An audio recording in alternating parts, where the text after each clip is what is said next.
Praise the Lord all. सभी को जय मसीह की। मैं बिलीव करती हूँ आप प्रभु में आनंदित होंगे। खुदावन की सामर्थ, उसकी रूह पाक आप लोगों के साथ होगी, उसका पवित्र आत्मा आपके साथ होगा। वो सचमुच आपको छुएगा, आज़ाद करेगा और आज का यह वचन आपकी ज़िंदगी में फल लेके आएगा। आओ मैं इस पाक और पवित्र वचन को आपके लिए पढ़ती हूँ, जो वचन हमें परमेश्वर के दास अपोस्टल अंकुर यूसुफ नरूला जी द्वारा और परमेश्वर की दासी पास्टर सोनिया यूसुफ नरूला जी द्वारा दिया जाता है। आओ मैं इस पाक और पवित्र वचन को आप सभी के लिए पढ़ती हूँ।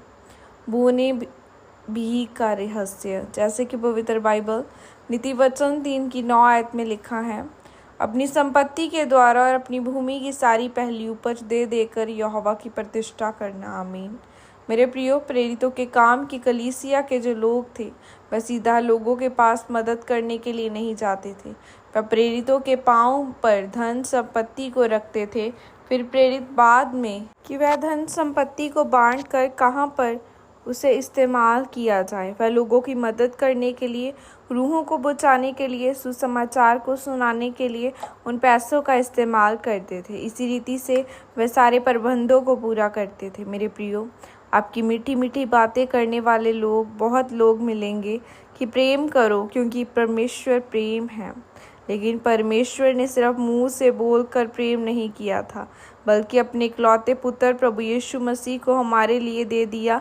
इसीलिए आज आपको भी सिर्फ मीठी मीठी बातें बोलकर परमेश्वर को प्रेम नहीं दिखाना, बल्कि आपको परमेश्वर के राज्य के लिए बुना होगा।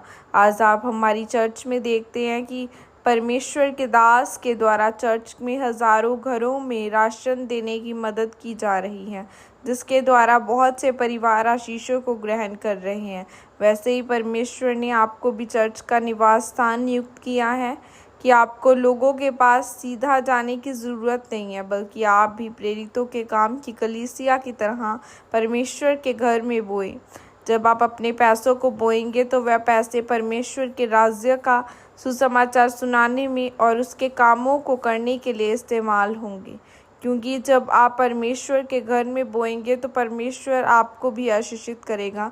याकूब 1:17 में जब आप पढ़ते हैं तो लिखा है कि क्योंकि हर एक अच्छा वरदान और हर एक उत्तम दान ऊपर ही से है और ज्योतिषियों के पिता की ओर से मिलना है, जिसमें न तो कोई परिवर्तन हो सकता है और न अदल बदल के कारण उस पर छाया पड़ती है। यानी जब आप बोते हैं तो ज्योतियों के पिता परमेश्वर अपने महिमा में धन में से आपको आशीषित करता है और आपको आपकी भूमि की पहली उपज में उत्तम पैदावार देता है, क्योंकि बोना परमेश्वर की ओर से है, एक तरह से परमेश्वर की आराधना करना। इसीलिए मेरे प्रियो, अगर आप चाहते हैं कि परमेश्वर आपके लिए आशीषों के दरवाजे खोले, तो आपको भी परमेश्वर में आनंद के साथ बोना होगा। तब आप अपने गरीबों के हर एक तरह के श्रापों से आज़ाद होंगे। आमीन। यह प्रार्थना आपके द्वारा किया जाए। और सर्वशक्तिमान परमेश्वर, इस वचन के लिए पिता मैं आपका धन्यवाद करती हूँ और मैं यह अंगीकार करती हूँ परमेश्वर, मैं अपने आपके घर में छूछे हाथ नहीं आऊँगी, बल्कि अपने बीजों के साथ आऊँगी। प्रभु यीशु मसीह के सामर्थ्य नाम में मांगती हूँ। आमीन। हालेलुया। आपको खुदावन के वचनों को फॉलो करना है कि परमेश्वर के वचन में क्या लिखा है, क्योंकि आप जब परमेश्वर के वचनों को पूरे दिल के साथ मानेंगे, हर एक वचन को पूरा करेंगे, प्रार्थना में वचन में बड़े रहेंगे, बोने में बड़े रहेंगे, तो खुदावन आपको आशीषित करेगा। क्योंकि बोना हमारे लिए एक ब्लेसिंग का कारण है। जब हम बोते हैं तो हम परमेश्वर हमें 100 गुना 1000 गुना फलों के साथ आशीषित करता है। सो हमें बोना है उस परमेश्वर की हजूरी में कि खुदावन, क्योंकि अब्राहम ने भी बोया था। अब्राहम ने तो अपना इकलौता, जब परमेश्वर ने कहा अब्राहम इसहाक को कुर्बान कर दे, तो अब्राहम बिना कुछ सोच में पड़े या ना बोलते हुए कि परमेश्वर मेरे पास तो यही है, ये भी तूने इतनी देर बाद दिया है, पर अब ये भी ले रहा है, ऐसा कुछ नहीं बोला। उसने डाउट नहीं किया।